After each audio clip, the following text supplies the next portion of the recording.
Hello YouTube, Mark here, MMR Trains and More. Quick layout update today for you. And mainly scenery and a few motive power ideas. I've been working on a few ideas for Wapaka. I've got a lot of complicated scenes on the layout, and there are areas that just need a simple scene, and here is one.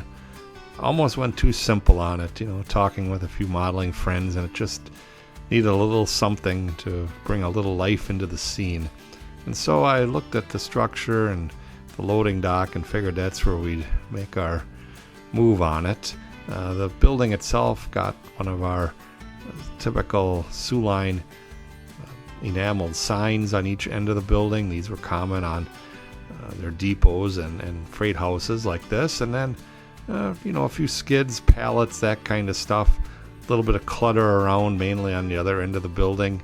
On this side, we've got a fella just sitting on a skid of sack of flour or rice or something along those lines. And just watching the action on the railroad. Can't really see much in the front of the building, trackside, from a viewer's angle, so we left that alone. And I didn't want to go with too much height, as you can see, for uncoupling or operation wise. It would just kind of get in the way. So a few little extra details was all it took in this area to make it come out.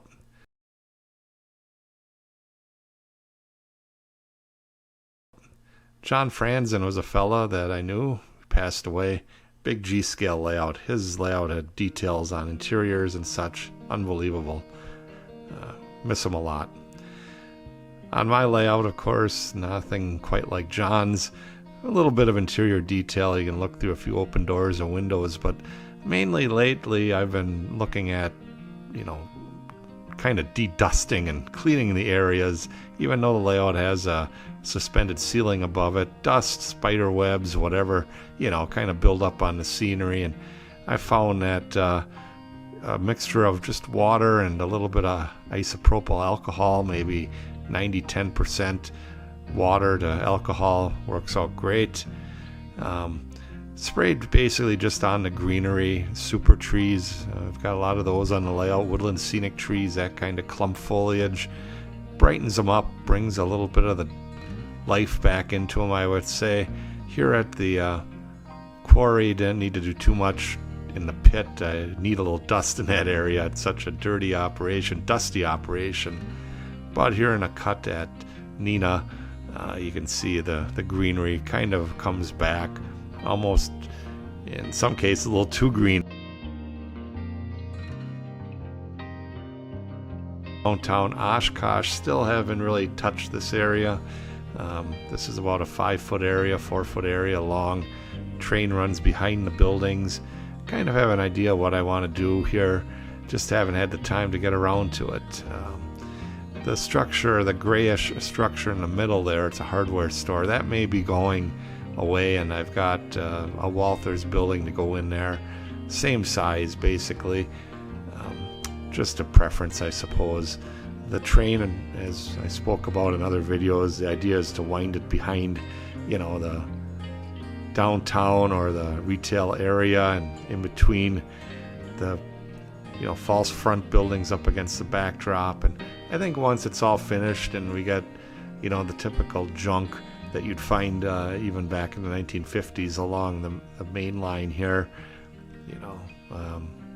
leftovers from the tenants of the buildings, that kind of stuff, it'll add a lot to it. The car lot, another thing I want to spend a little time on redoing.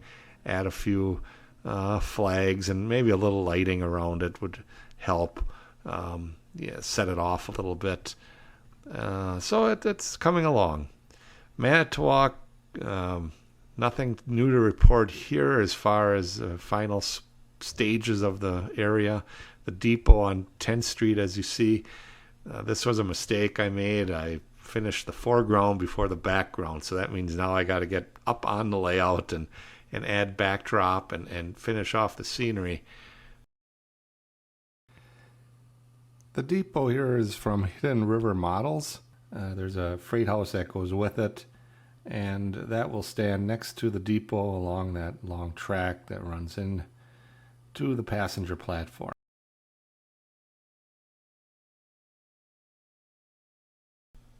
The coaling tower is another building that doesn't really fit the Manitowoc scene. They had a coaling bucket loader, but I always admired these Alexander models, these wood kits, and came across one that was almost finished and redetailed it. Grain elevator, another old building. My dad worked on this, built it back in the 1970s, and I'm going to try to bring it back to the differences between a backdrop to no backdrop are really evident here in this picture. There's a little bit further west in Manitowoc, and these are the easiest buildings, simplest drawings you could find years ago from Walther's Instant Buildings, I believe they marketed it as. Today we have much better backdrops, photorealistic backdrop, that kind of thing. But even here you can see just the difference it makes.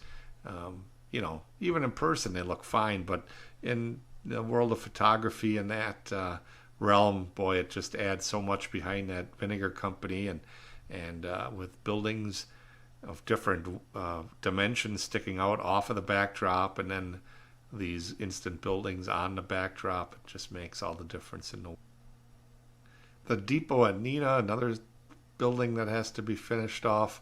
This is a kind of a scratch build project, obviously. The original depot, here's a picture by Larry Easton from the 1950s.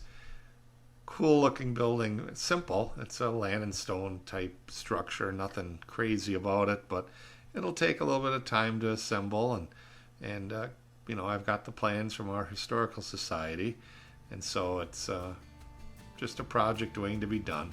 I have the lights already roughed in, the platform lights, and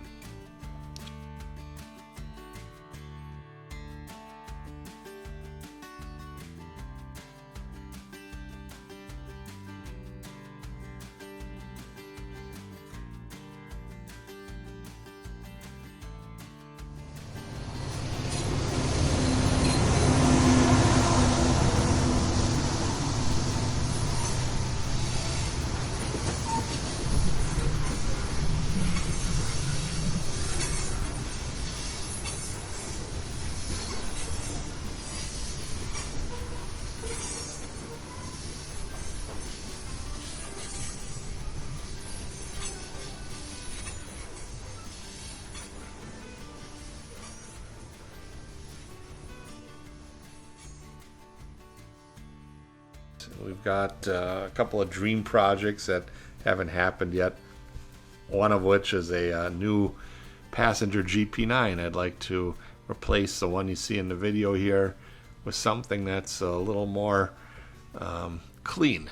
This locomotive was built by my brother back in the early 1990s. Marv did a great job on it for a contest, and actually won a merit award with it. But the problem being is that it's a locomotive that looks like it's been over the road quite often.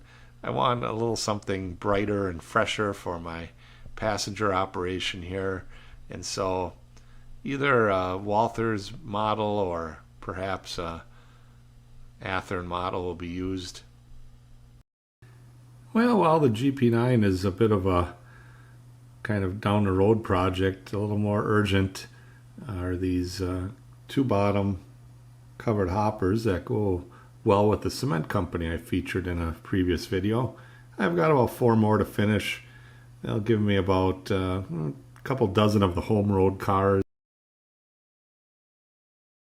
Another bigger project, trying to get it ready by September. A little more involved, is the Resin Car Works double door box car. Specific for the Sioux line, kind of unique. The doors are centered on these cars, and the Sioux did have a bunch of them, not for hauling automobiles particularly, but for hauling paper loads and that type of stuff. And if all goes well with the resin car project, I plan on doing a step-by-step, or at least in-process videos throughout the coming months of the construction, and then of course the painting and decaling of the car. It's a very nice one-piece body with a separate floor, and of course all the fun little detail parts that need to be attached. So look for that coming up later this year.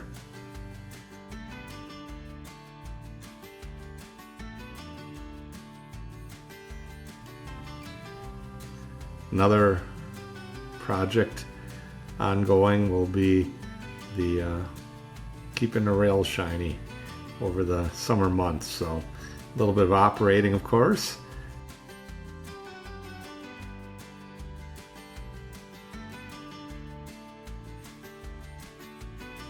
Now, if you would be so kind to subscribe to my channel, I'd appreciate it.